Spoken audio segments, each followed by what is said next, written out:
اپنے ایمان کا ٹیسٹ لیتے رہیے۔ آپ کہیں گے کہ ہمارے ایمان کا ٹیسٹ ہم کیسے لیں؟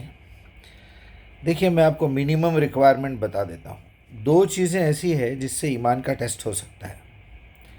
ایک تو پیسہ، مال کا لالچ، اور دوسرا شہوانی معاملات، انسان کی شہوت، جذبات، عورت کے لیے مرد، مرد کے لیے عورت۔ اگر یہ دو چیزوں پہ آپ کا کنٹرول ہو جائے اور دو چیزوں سے نفرت ہو جائے تو سمجھ جائیے آپ ایمان کی ایک پوزیشن پہ ہیں۔ ورنہ لوگ تو اپنے رشتہ داروں کو ویزے دے کے ان کے ساتھ چھوٹے موٹے کام کرا کے بھیک کھا رہے ہیں، لوگوں کا حق مار رہے ہیں۔ ایسے بہت سارے ملیں گے آپ کو۔ پیسے کا لالچ، وہ لالچ میں بس ایک تیسری چیز بھی ہے، آرام پسندی، یہ قیدی پنے کے۔ ان کا تو میں ذکر اس لیے نہیں کرنا چاہتا، ان کو انسانوں میں نہیں گنتا میں۔ آرام پسند، بس پڑے ہوئے زندگی گزر رہی۔ کم سے کم جانوروں کی بھی مثال نہیں دے سکتے ان لوگوں کو۔ ایک درخت، ایک پہاڑ، ایک پتھر کی طرح سمجھ لیجیے آپ، بس پڑے ہوئے ہیں ایک جگہ تو پڑے ہوئے ہیں۔ اپنے ایمان کا ٹیسٹ لینا ہے تو آپ یہ دیکھیے کہ آپ موٹیویٹڈ ہے یا نہیں ہے، متحرک ہے یا نہیں ہے۔ اگر آپ کو کروڑوں روپے آپ کے سامنے آ جائے، کوئی دیکھنے والا نہ ہو، کروڑوں روپے آپ کو مل جائیں، آپ کی نیت خراب نہیں ہونا چاہیے، نفرت ہونا چاہیے، بلکہ یہ سوچنا چاہیے کہ ہاؤ اٹ از پاسبل میں اشرف المخلوقات ہو کے لقد خلقنا الانسان فی احسن تقویم من احسن قولا ممن دعا الی اللہ۔ اللہ کی نظر میں تو اچھا وہ ہے جو اللہ کی طرف لوگوں کو بلائے۔ اور یہ دنیا جو 60-70 سال پتہ نہیں کتنی ہے، 100 سال ہو جائیں گے، کیا کر لیں گے؟ سب کو چھوڑ کے جانا ہے۔ لالچ لالچ، فارم ہاؤس خرید رہے ہیں، وہ زمین خرید رہے ہیں، وہ گھر خرید رہے ہیں، اور یہ ہو رہا ہے۔ ہم چاہتے تو بہت کچھ جمع کر سکتے تھے، بہت کچھ خرید سکتے تھے، لیکن نہیں۔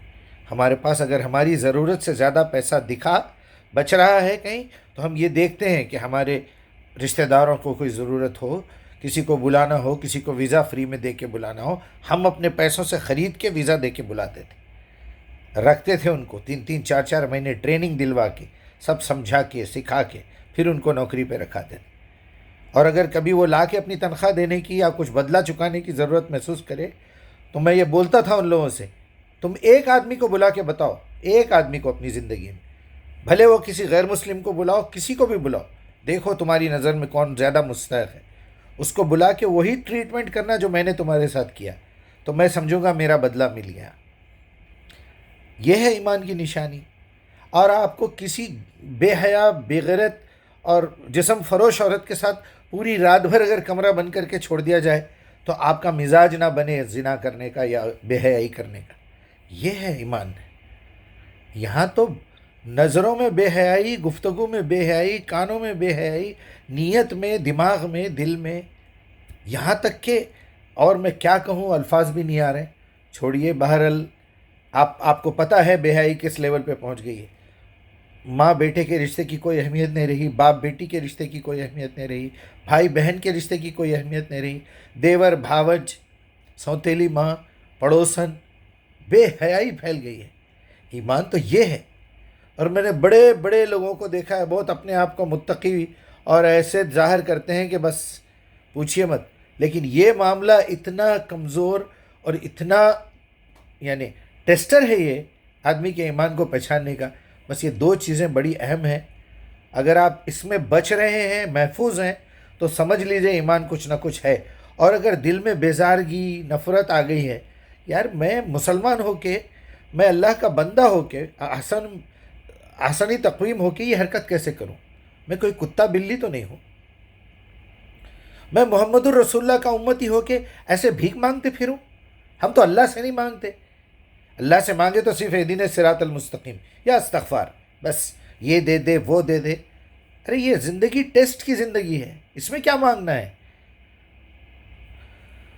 اپنا خیال رکھیے اور ایمان کا ٹیسٹ لیتے رہیے اپنے، اور یہ ایک ہی ذریعے سے حاصل ہو سکتا ہے، وہ ہے قرآن کی دعوت کے اندر قرآن کا فہم بھی آ گیا، قرآن کی ریڈنگ بھی آ گئی، قرآن کے اندر تدبر بھی آ گیا، قرآن پہ عمل بھی آ گیا، اس کے بعد ہی آدمی دعوت دیتا ہے۔ یہ خیال رکھیے اپنا۔ اس کے علاوہ آپ ایک لمحے کے لیے ہٹیں گے اللہ کی کتاب چھوڑ کے تو در بدر کے ہو جائیں گے اور اللہ کی لعنت ہوگی۔ اور آج جو دیکھ رہے ہیں آپ 1400 سال سے مسلمانوں کا کیا حال ہوتے گیا ہے، نبی کے اس دنیا سے گزرنے کے بعد ہی فساد شروع ہو گیا۔ یہی وجہ ہے، قرآن چھوڑ دیے تھے وہ لوگ۔